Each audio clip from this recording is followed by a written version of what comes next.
So I grew up in your neck of the woods, and I don't live there anymore because when I came out of the closet and told my mother that I was gay, one of the first things she said to me was, "Please don't ever move back here." Not that she didn't want me close, but because she was afraid for my safety. That's a big reason why I no longer live in Pemiscot County, why Kansas City is my home, and it has welcomed me. However, I can guarantee you that there are a lot of LGBT people, LGBT families, LGBT happily married religious couples who do live in your district. In 2003, after the Massachusetts Supreme Court legalized marriage and their marriage equality in their state, you called it vile, disgusting, and referred to LGBT people as perverts.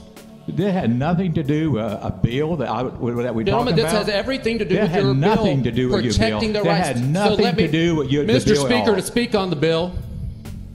Mr. Speaker, this has everything to do with the bill. Those LGBT couples that may be living in any one of our districts, but if they're living in Poplar Bluff, the gentleman has written in a book in chapter 1, pages 21 through 22, that during the marriage debate, we were subject to this vile and disgusting display of absolute defiance of God's commandments for weeks on end. These alleged couples sought marriage across the nation. Sadly, there was no shortage of clergy willing to defy God's scripture in order to gain favor with this perverted crowd. He goes on to, in his book, to ask what makes being gay, which he also says he doesn't like to refer to gay people as gay, he calls us sodomites. What makes sodomites so worse than other sins? And he answers his own question by saying there are some distinctions concerning the sodomites that set them apart, that make the label abominable appropriate. He says it's because we cannot reproduce and have to recruit. We obviously heard some mudslinging just a moment ago, and none of that is very fair, is it? No. No, as a matter of fact, mudslinging is an actual brutal attempt at intimidation in and of itself, isn't it? Yes. The very thing that some people attempt to fight to hear today. That's very, very sad, but that's not why we're here.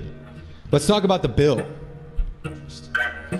But when you file a lawsuit against my school, our school, every single person in the state has a right to know who is accusing this state and exactly what they're accusing this state agency of. Isn't that right, gentlemen? Yes. That's right. I want to commend you for the courage of bringing a bill like this, and I want to ask the body to please support it. Thank you.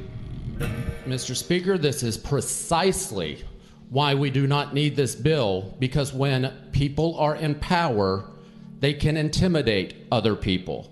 If you live in Poplar Bluff, you are probably going to not want to anger the 7,373 people that voted for the gentleman.